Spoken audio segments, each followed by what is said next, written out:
We know that England, or Englerland, means land of the Angles. Wales, also Germanic, comes from Waelas, as the Anglo-Saxons would describe their co-inhabiting Britons, with the word meaning something like stranger or foreigner, which is admittedly quite ironic.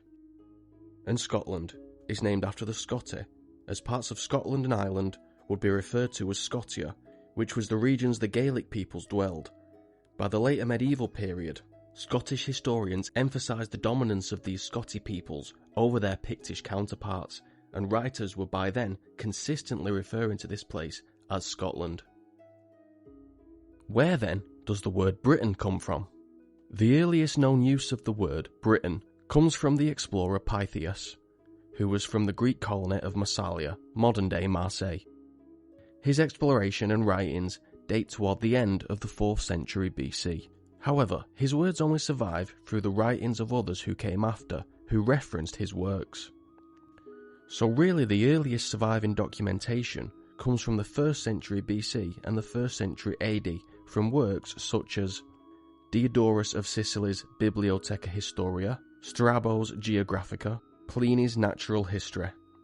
According to Strabo, Pytheas referred to Britain as Britannicae, which is believed to have been learned by Pytheas by the inhabitants of the island during his travels in the Brittonic form Britanne, then being Greekified in pronunciation to Britannicae. If you watched my last video, you may draw parallels to the Welsh word for Britain, Prydain, and you'd be right to do so, as the words are evidently closely related, and further point to the word Britanne being of native origin.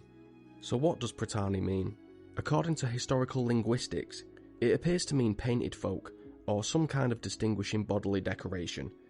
But since the Romans named the Picts Picti, also meaning the painted folk, it may indicate an insular tradition on the island of Britain of painting their skin with woad, a blue dye produced from leaves.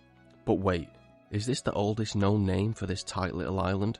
We do have a word that predates Pytheas' travels by about 2 centuries. The Massiolite Periplus is a seafaring manual for traders, which dates back to the 6th century BC, and it refers to what we call Britain as the island of the Albiones.